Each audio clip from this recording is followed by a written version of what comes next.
request all the way, stepping towards quality, improvement and safety, for which I invite Major Dr. Sanjay Dalsania.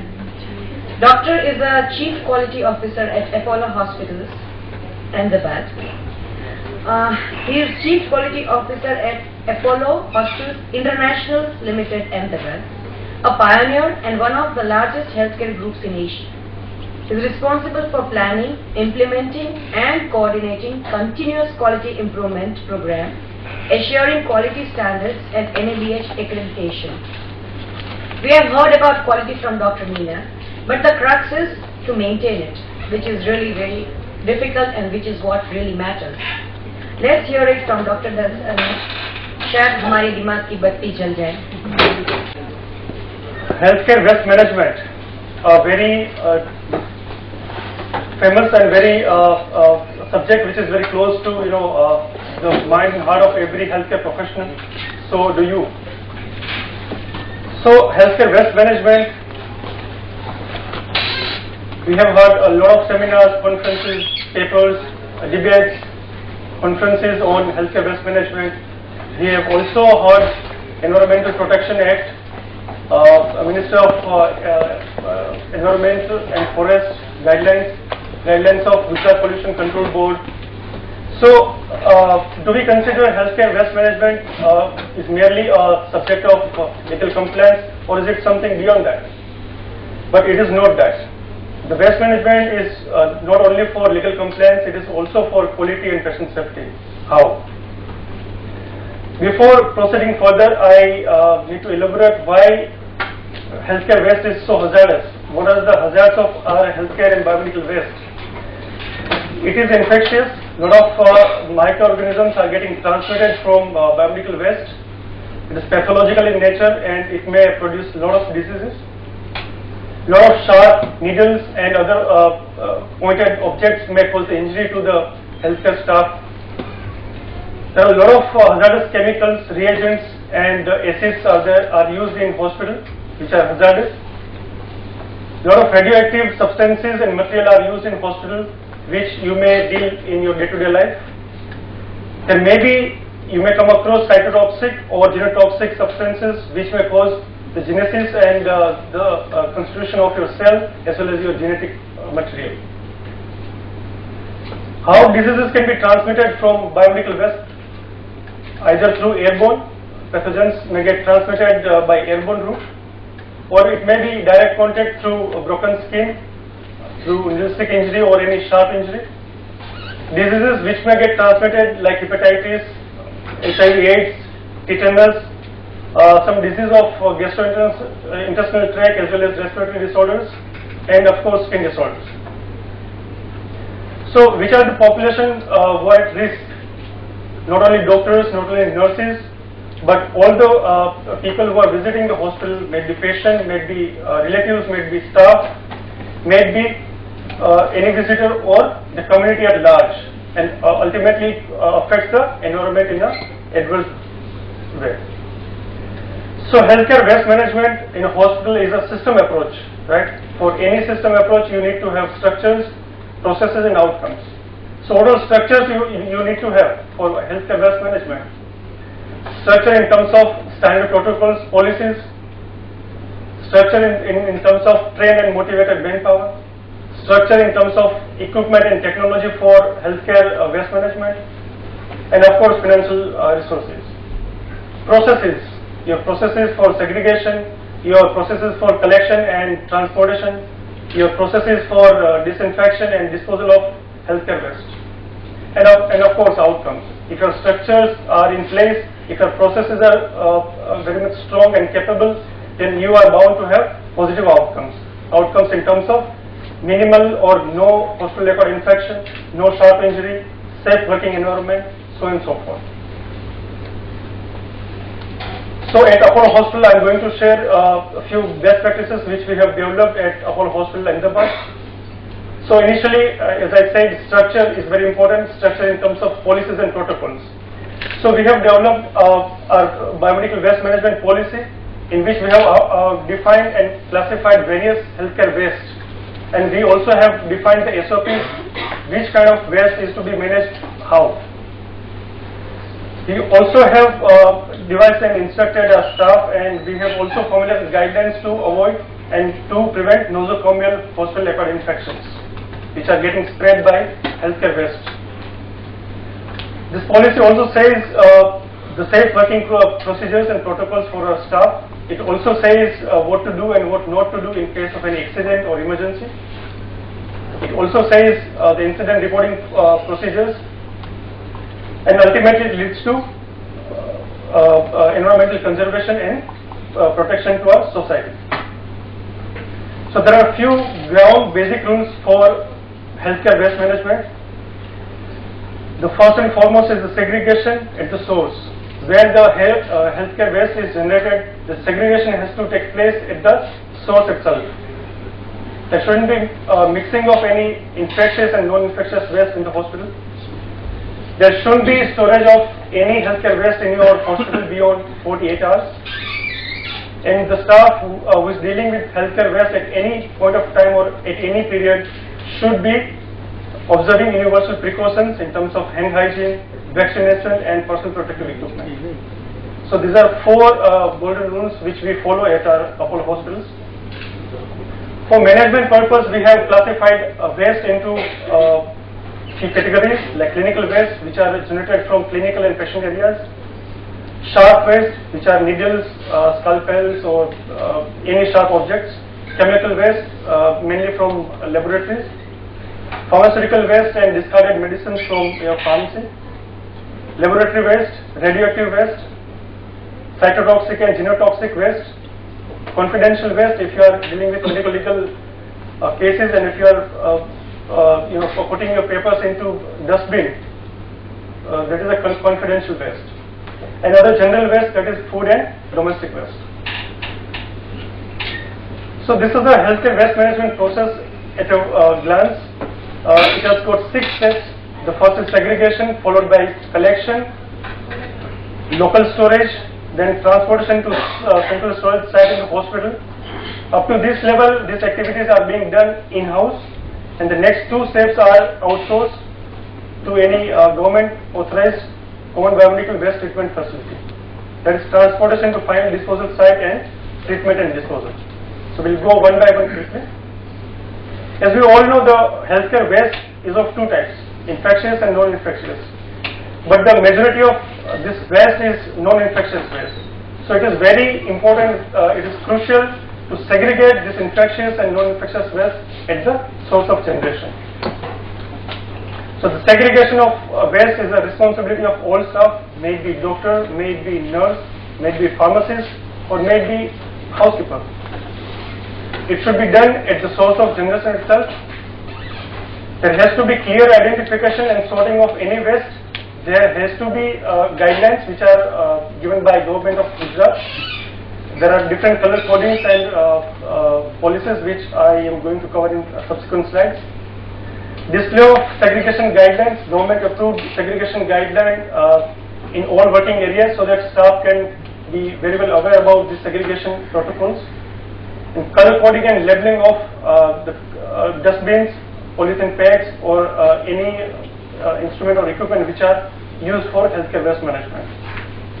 Here you can see when staff is disposing or throwing some item into dustbin.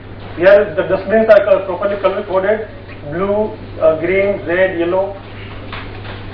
If you don't find the color coded dustbin, you can use different color coded polythene bags. The dustbins are same, but polythene bags are different color. We also have developed various stickers, various different color stickers for pasting on different kind of dustbins. Red is for we all know for plastics. Yellow is for infected human waste. Blue is for sharp, and black is for radioactive and chemotherapy waste. So these stickers are pasted on each dustbin and polythene bags. These are segregation guidelines which are issued by local government from time to time, and as per latest guideline, the yellow color is for human tissues, organ, body parts, soiled and infected, contaminated linens or any body parts. Red is for infected plastics. Blue is for glass items or any sharp items. Black is for radioactive chemotherapy wastage, and green is for general waste or any food waste. For segregation, staff ensure that the bag is not full, bag is not filled beyond 3/4 of level, so that it can be tied in a neat way and the contents cannot be spill over. For needles, hub cutters are used, and for other sharp puncture-proof auto-lock containers are used. You can see the yellow colored hub cutter. This is the hub cutter in which you just put the syringe and the hub is cut, so that it is not recycled and it doesn't come into circulation once more. And the red color is a sharp container. This is a puncture-proof, rigid, sharp container to prevent any needle stick injury or inoculation injury. Now, as a thumb rule in segregation process, we mutilate all disposable and plastic items before we put it into red dustbin, and empty the glass vials and bottles before throwing into waste bin. It serves two purposes. It also reduces the volume of your healthcare waste, as well as it prevents recirculation of these items into your hospital. If you do it properly, the segregation is proper, then it facilitates further collection, transportation, and further proceedings of waste management, and it also minimizes the cost of your handling and disposal of waste. The second step is collection. The waste is segregated at the ward level or at the source of generation. Now it is getting collected by housekeeping staff. There is a defined time frame by which this waste is picked up and collected by nominated staff. We have in our policy, we have defined for ICUs every 2 hourly and 4 hourly in other wards and clinical areas. As a thumb rule, during collection we tie on the top of that bag. We don't compress the bag, because this collection bag may have needle, and the staff who is collecting the healthcare waste may get the needle stick injury. Do not support the bottom of the bag with the lower hand. Generally, it is a practice that we lift the bag from the top and we put our hand to support the base of this bag, but this is not a correct practice. We also ensure that washing and disinfection is carried out for all dustbins in a regular interval. We also maintain the checklist for those cleaning and disinfection, and it is mandatory for all staff who is dealing with segregation or collection to wear all personal protective equipment, may it be goggles, may it be masks, or anything. You can see this dustbins containers are properly color coded. It has also got certain colors, and it has also some timing written on that, which will come to later on. After segregation and collection, they are stored in at a local site near the wall or some temporary storage area. The all color coded containers and bags are stored. They are properly labeled, and they are stored in such a way that that area should be away from the main patient area, so that infection doesn't get transmitted. There shouldn't be any mixing of infectious or non-infectious waste during local storage. As a thumb rule, we ensure that this waste from the local storage must be transported to the central collection site within 2 hours of collection. There should not be any excessive collection, or there should not be any excessive delay in transporting this healthcare waste to your central collection site. This is specially designed dirty utility rooms for local storage of healthcare waste.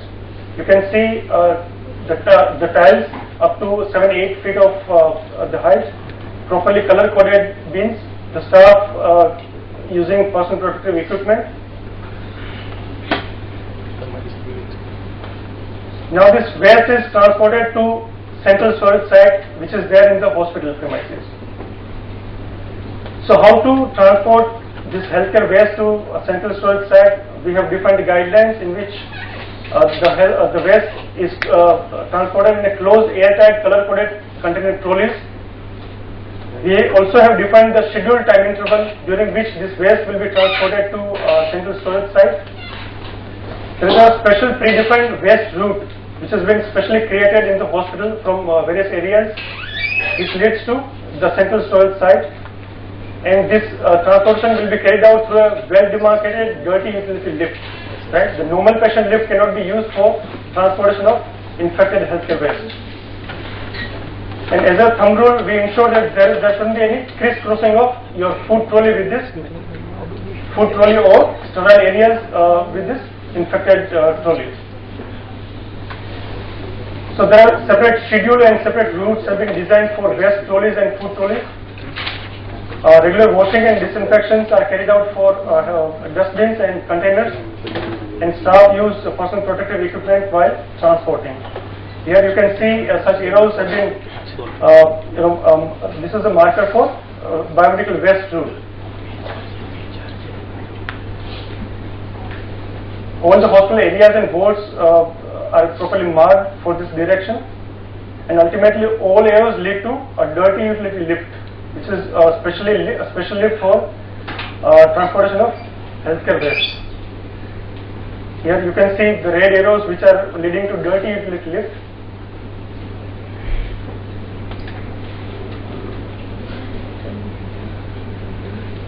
You can see the arrows which are pointing towards the central storage site, the floor markings, and ultimately this path leads to the central biomedical storage or waste disposal site. Now we also designed central storage area in a specific way that is much away from clinical areas, kitchen as well as stores and public routes. It is separated and isolated. The entry is restricted. Only authorized housekeepers and the people can go into central storage area. They are properly lit and ventilated rooms with impervious floors, so that the nuisance of rats or any fly or any mosquitoes can be prevented. It has color-coded self-closing doors. You can see various colored doors and cubicles. You also have put the door closer so that the door cannot be kept open inadvertently. There is a facility for washing area for the staff who is dealing with storage and transportation. We also have provided first aid kit and personal protective equipment are readily available at storage area. The fire hazard is more important and critical because we have been getting a lot of and various types of waste. So it may be inflammable, it may be explosive. So the fire extinguishers and all precautions for fire safety are loaded there. And these rooms are regularly washed and disinfected, and we also maintain the checklist for washing and disinfection. Here you can see the fire extinguisher, personal protective equipment box, the first aid box, as a washing facility in central storage area.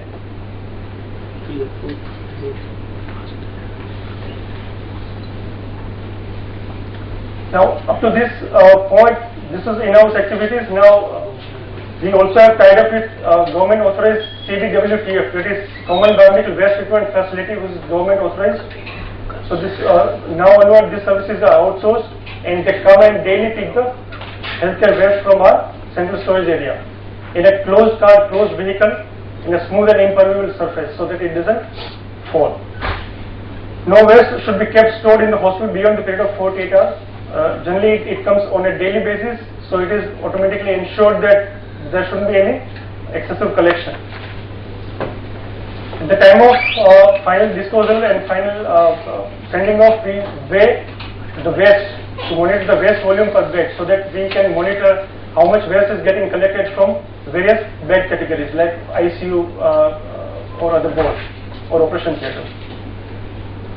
The staff who are dealing with transportation and storage are using PPE, and once a month as a policymaker or infection control coordinator goes to that final disposal site and personally sees the process of final disposal, and it is mandatory from NABH point of view. The general and food waste are sent in municipal vehicle without any treatment.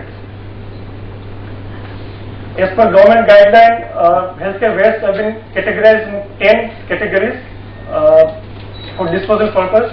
We will not go into detail of each category because it's readily available on internet and government literature.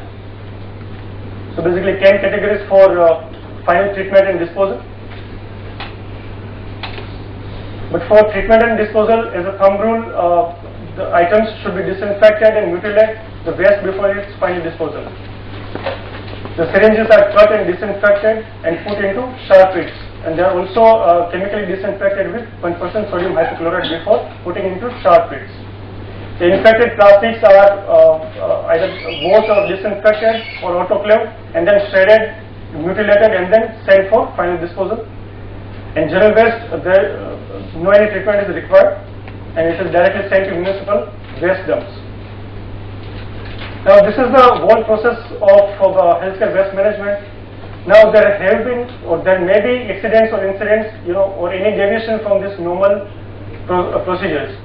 So these procedures are very important from a risk management point of view, and it also shows any lacuna or any deficiency in your processes. Any person who has got the pneumostick injury, inoculation injury, or any kind of accident are promptly sent to emergency department or staff clinic, and they are given first aid measures and post-exposure prophylaxis in terms of any vaccine. We also have trained our staff in incident reporting, such incidents like inappropriate segregation, leakage and spillage of any damaged containers, splash or sharp injuries, mixing of infectious and non-infectious waste, and excessive accumulation of any kind of waste. So in such kind of incidents, they are promptly report incidents to quality or infection control department, where it is being investigated and root cause analysis is found. Corrective preventive action is taken to prevent future recurrences. We have been very particular about personal protection because human resources are very valuable. So we provide them, freely disposable gloves, heavy-duty gloves, industrial aprons and leg protectors in case if they are involved in handling and lifting big containers, face shield and protective glass to prevent any splash, sturdy industrial boots, helmets, and a strong industrial PPE in case of the people who are working in high-risk areas, mask and respiratory protectors for protection against toxic dust in case of any laboratory reagents or chemicals, and standard PPE for protection against radioactive substances. You can see the staff who are handling waste are properly protected. They have been given proper goggles, helmets, gowns, gloves. This personal protective equipment are also clean and maintained. They are being periodically and supervised checked by the HODs. Staff are being given hepatitis B and tetanus vaccination during their pre-employment screening as well as periodically as and when required. Washing facilities are being available at storage and disposal areas so that they can properly wash. And we also insist and enforce the hand washing compliance, hand washing practices. We also teach them the 5 points and 6 steps of WHO hand hygiene practices.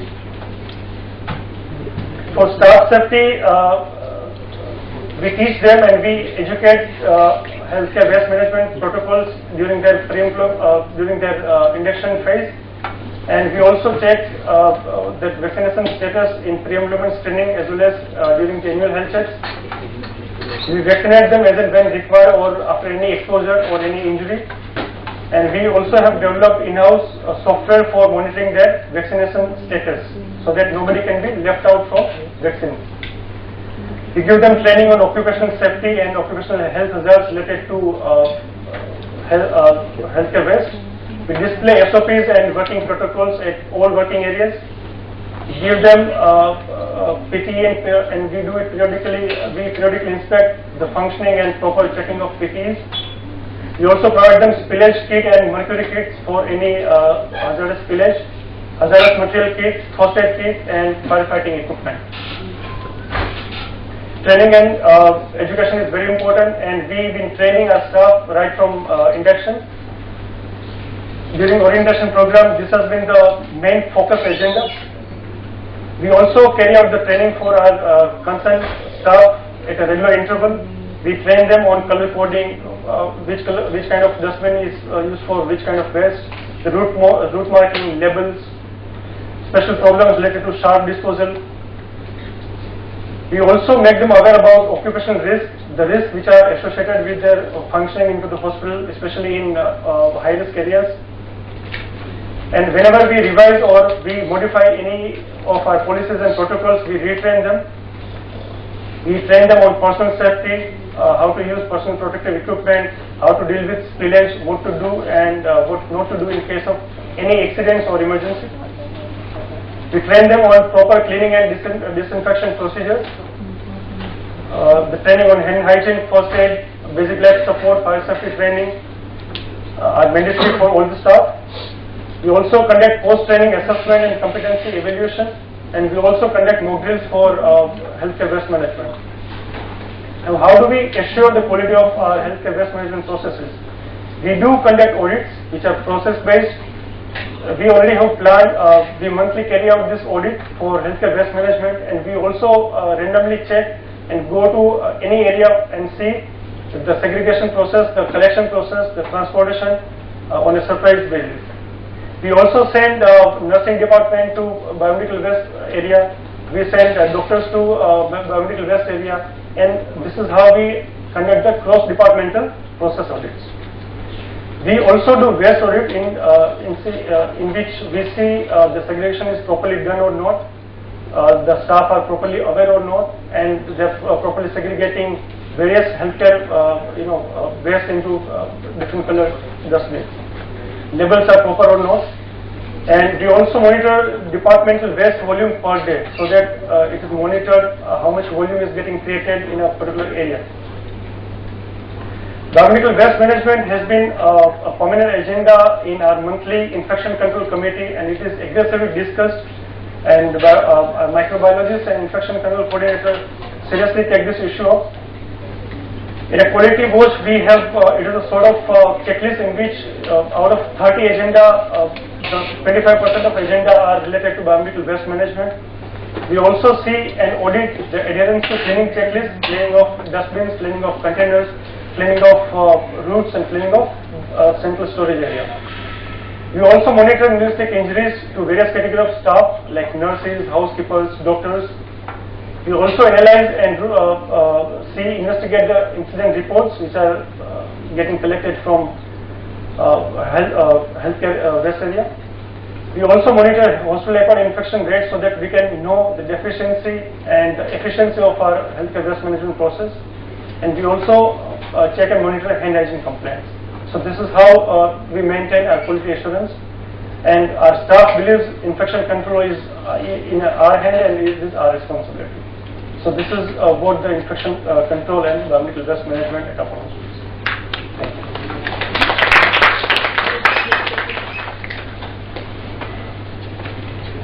Questions, comments? Do we need to visit the vendors on periodic basis? Vendors are? Biomedical waste management. Like outsource, if we have the outsource company with... Yes, ideally you should, because as per NMBH it is a sort of mandatory that you have to have a full control on your processes, right? So if you are doing something in-house and something you may be outsourcing. So the outsourcing part you also have to take care and look into, because ultimately it has to be comprehensive, right? Right from segregation to the disposal, it is a responsibility and moral responsibility of the hospital. So whenever you outsource any of your this process or sub-process, you need to check on that. Your team visited Singapore recently, I think, for study of waste management. No. How does your system of waste management differ